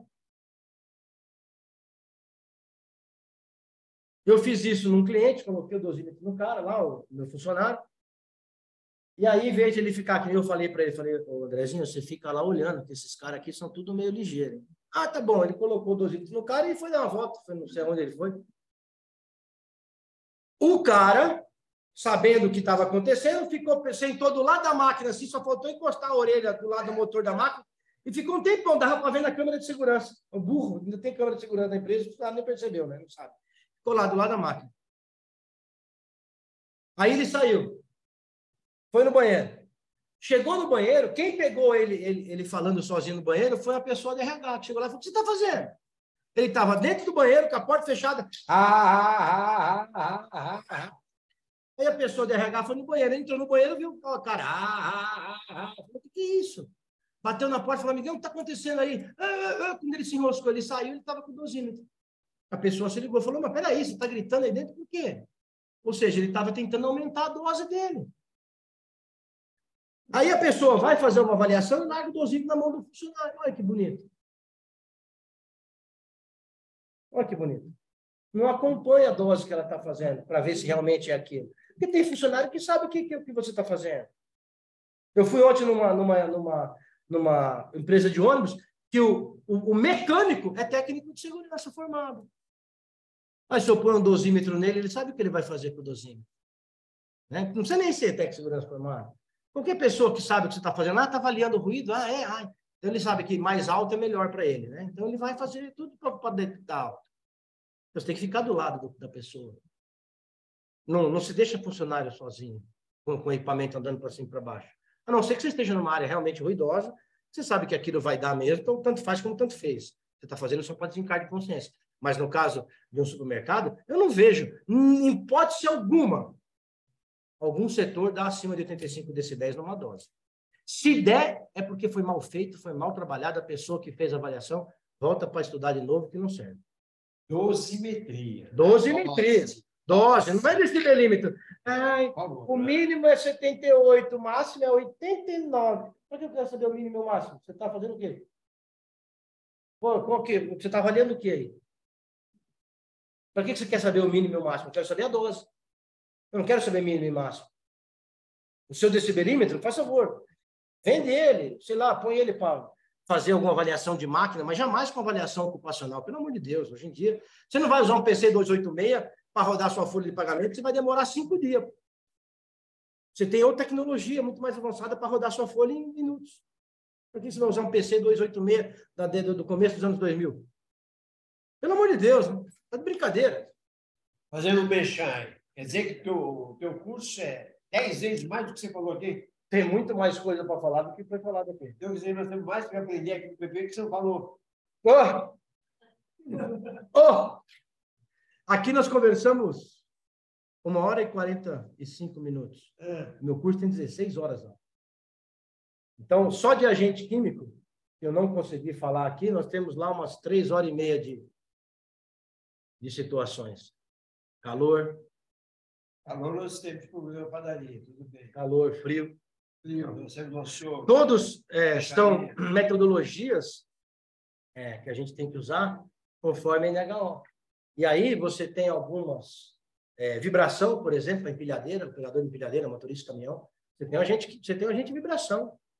Tem gente que não sabe nem como avalia a vibração. Tem gente que não sabe que até 2014 era um valor, depois de 2014 é outro. Ela não faz noção disso. E aí pega uma situação em que você não faz uma avaliação bem feita. Vou dar um exemplo, uma empresa de ônibus. O borracheiro colocaram uma avaliação de vibração lá e chegaram à conclusão que a exposição estava acima do limite de tolerância com borracheiro de vibração de mãos e braços. O erro estava no tempo de exposição da pessoa que avaliou. Ela avaliou o tempo de trabalho do funcionário e não o tempo efetivo de exposição à vibração. Porque são tempos diferentes. Se você considerar a carga horária do cara, vai dar lá em cima. Se você considerar só o tempo de exposição a gente, abaixo. Então, isso que tem que ser avaliado. Então, esse tipo de metodologia de avaliação para cada um dos agentes é que a gente também passa no curso. É que o acelerômetro hoje é o preço de um carro para fazer a medição de vibração. Não, está bem melhor. Hoje está 15 mil. É importado da China. A pergunta que eu faço é a seguinte: você recomenda para fazer no operador de empilhadeira algo mais tempo do comércio? Lógico. Mas não no queixudu. No queixudu não precisa, né? O hidráulico, carrinho hidráulico. Não, carrinho hidráulico não. O que eu recomendo carrinho motorizado, similar aos usados lá no CD do Pão de Açúcar, eu faria avaliação de corpo inteiro. Então, carrinho hidráulico motorizado, sim. Elétrico ou não, faça. Empilhadeira. Você sabe por quê? A pergunta é a seguinte: tem vibração? Vou perguntar para você, Caires. A empilhadeira elétrica tem vibração de corpo inteiro? Quero saber, tem ou não? Não sei. Essa é a resposta. Não sei, não avaliei. Eu acho que não. Mas o achismo fica enquanto você sem ser profissional da área. Um profissional da área que fala assim, eu acho. Então, quem acha não tem certeza. Quem acha não faz nada. Então, vai trabalhar em outro canto. Eu não posso trabalhar com você. Eu tenho que trabalhar com pessoas que tenham certeza e me falem realmente aquilo que acontece. Tem vibração? Tem. Ou então, tem vibração? Não, não tem. Está aqui a minha avaliação. Eu fiz. Eu falo para você que não tem. Então, não existe achismo. A vibração vai entrar no PVP? Vai entrar no... Lógico. Sei, então, uma outra coisa que ainda não falei aqui é que as pessoas estão lá no decreto, tem uma frasezinha que fala o seguinte: a exposição aos agentes constantes no anexo, os agentes que constam nesse anexo, a relação desses agentes é exaustiva. Ou seja, os agentes que estão ali são aqueles agentes que estão ali. Ok? Ela é exaustiva, não existe outro agente, são aqueles. Contudo, a exposição, as atividades em que pode haver a exposição é exemplificativa. Então, eu tenho o agente de vibração lá. Aí eu tenho uma atividade exemplificativa, martelete pneumático. Ótimo. Então, a vibração é exaustiva. Tem agente de vibração no decreto. Mas é só para martelete. Não. Martelete pneumático é uma atividade exemplificativa. Existem outras atividades que estão expostas ao agente. Você tem que avaliar se você tem esse agente. Você tem motorista? Tem. Então, avalia. Mas eu tenho 10 caminhão. Tá, mas quais os modelos? Avalia por modelo. Você não avalia por caminhão. Você avalia por modelo. Você diminui o seu número de avaliação. Eu tenho 10 caminhão, mas tenho 3 modelos. Tá bom, eu vou avaliar só 3. Eu faço só 3 avaliações, não preciso fazer 10. Eu avalio por modelo, também economizo para a empresa. Não é assim. O pessoal de segurança do trabalho, às vezes, quer fazer o mundo, mas não analisa também. Olha, apresenta a solução de custo. Olha, vamos diminuir, vamos avaliar aqui para diminuir isso, vamos avaliar assim, a gente vai economizar aqui. Não. Fica assim, precisa avaliar. Você não vai avaliar? A empresa não quer, vai gastar dinheiro. Tá, e daí? Você não pôs nada para a empresa? A empresa não quer gastar dinheiro. O que se pôs? Como é que você argumentou isso para a empresa? Como é que você demonstrou essa necessidade de avaliação? Você nem sabe que o LTCAT é diferente do laudo de insalubridade? Você não vai mostrar mesmo para a empresa. Você não vai mostrar mesmo, já pagou um. Ou então você contrata uma consultoria que fala assim, Faz o PCMSO comigo que eu te dou o PGR e o LTK de graça. Aí eu só falo uma coisa. Faça, estúpido. Economiza, seu estúpido. Porque a cobrança vai vir lá na frente. Eu não tenho problema com isso. A pessoa é burra. Ela não sabe avaliar custo-benefício. Ninguém vai te dar nada. É burro. Desprovido de inteligência para quem é educado. Eu não fui educado. Minha mãe tentou, coitada, a vida inteira, mas não conseguiu. Então, é assim, a pessoa vê a economia agora, mas lá na frente isso vai te gerar um transtorno enorme. Ninguém vai te dar de graça. Então, mas como é que você vai... Como é que o erro mais comum é você contratar uma consultoria, o dono é um médico e ele contrata um técnico de segurança para fazer os PGRs para ele. Tudo bem, não tem problema nenhum. Não tem problema nenhum, assim como tem engenheiro também. Profissional burro tem toda a área. Advogado burro, tem engenheiro burro, tem médico burro, tem padeiro burro, todo mundo é burro. Então, a burrice é independente da profissão. Ele me contrata um técnico de segurança, desprovido de inteligência, para fazer os PGR dele, porque ele dá o PGR de graça. Tudo bem, PGR não está me incomodando. Aí ele vai e fala assim, aí o cliente fala, eu quero LTCAT, o médico, opa, faz aí técnico. O técnico vai e troca a capa. Ele põe o mesmo PGR, ele só troca a capa. Ele escreve LTCAT e entrega. E a empresa aceita. Olha que empresa inteligente. É uma sucessão de erros. Saiu barato. Você vai ver a hora que ela receber lá a cobrança do INSS relativo ao GFIP, o adicional de insalubridade que ele tem que pagar para o funcionário porque ele não consegue fazer um controle. Você não consegue manter uma ficha de EPI, você não consegue controlar uma ficha de EPI do seu funcionário. Você quer fazer o quê, irmão? Você está na profissão errada. Vai quebrar pedra, vai carregar caminhão de pedra que é mais fácil. Você está na tua profissão errada. Senhores, muito obrigado. Senhores, foi bom, mas rezem para não ter esse amigo aqui com o perito da INSS na sua empresa. Só pela misericórdia de Deus. Então, é bom trazer ele como amigo do que como inimigo. Mas é bom porque ele ensina, nos orienta e muita coisa nós temos que aprender. A coisa mais importante é você ser humilde. Falar, eu não sei. E a gente poder aprender. Aprender é uma coisa muito boa. Só tenho que agradecer a todos pela presença, pela participação de muitas pessoas que aqui tiveram, pelas pessoas que estão aqui presentes, aqueles que estão online. Nós temos uma programação muito grande aí para esse mês ainda. Esse mês, nós começamos o mês com uma reunião, porque essa reunião do dia 1º de junho, na verdade, era de maio, porque tivemos um problema com os palestrantes. E no final desse mês, vamos ter o encontro desse mês. Mas eu peço a vocês que dêem sugestões do tema que gostam de discutir. Nós vamos trazer o tema de novo aqui do frio, como controlar, vamos trazer o Vendrame aqui de novo, vamos trazer um case que tem empresas que estão fazendo, como controlar a permanência dentro da Câmara, e outros assuntos. Faça sugestões para a gente poder discutir, trazer alguém que sabe um pouco mais do que o outro, e no próprio grupo também pode ver as pessoas participar. Não é só pessoas que têm nome ou não têm nome, não. Não importa. O importante é conhecer e saber. E a gente poder agregar valor ao nosso negócio. Se você sabe e eu não sei, por que não ajudar? Tem dica, tem muitas outras informações importantes que a gente precisa aprender. A gente precisa compartilhar aquilo que deu certo com você, pode dar certo comigo e com todos nós. Que Deus abençoe vocês todos e uma boa tarde e até dia 29. O dia 27 ou dia 29 nós vamos ter uma próxima reunião. Muito obrigado, um abraço a todos.